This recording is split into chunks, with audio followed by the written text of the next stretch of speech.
एक भाषण सांगणार आहे.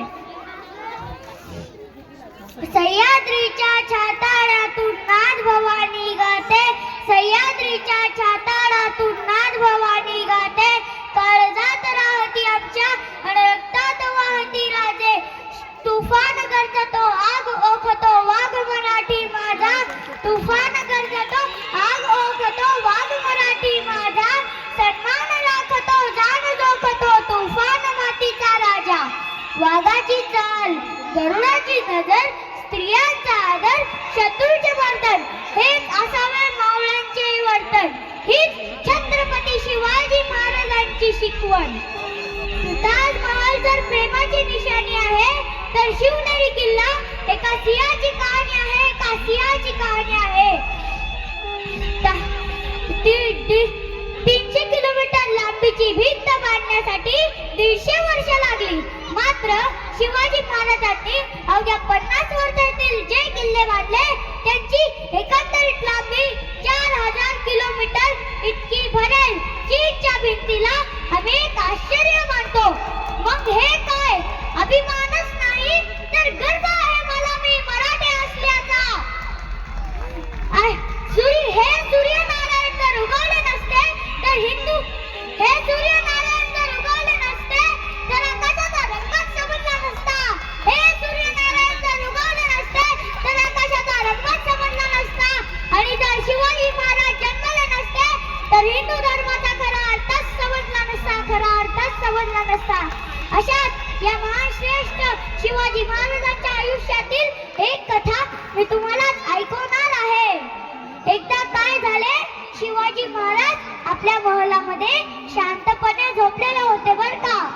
आणि अचानक त्यांना जाग आली आणि बघतो तर काय, त्यांच्या समोर एक 13-14 वर्षाचा मुलगा, आपल्या तरुण बालक आपल्या हातात तलवार घेऊन उभा होता.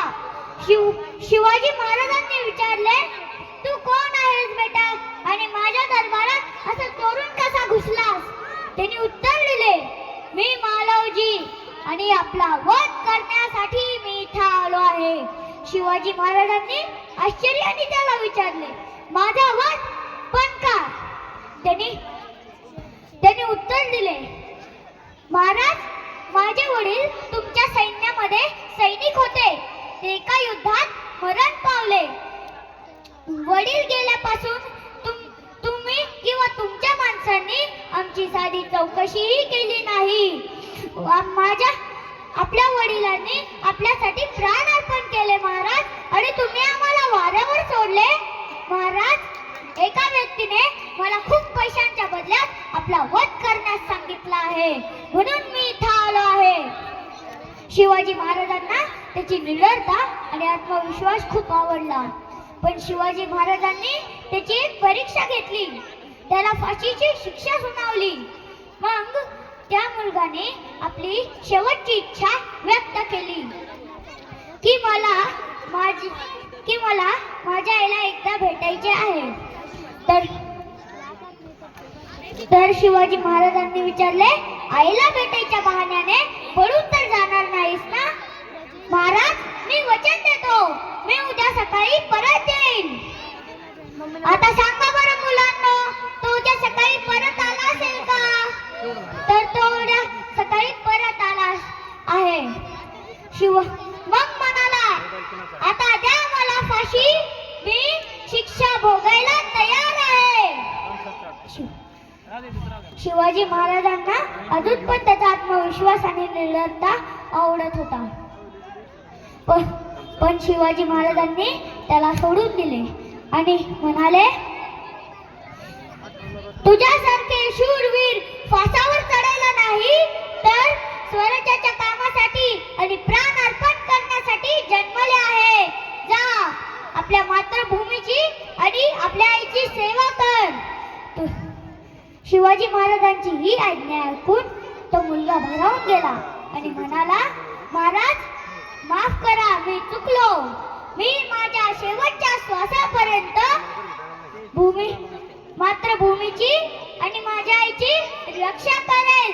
जय भवानी, जय शिवाजी. आस्ते कदम, आस्ते.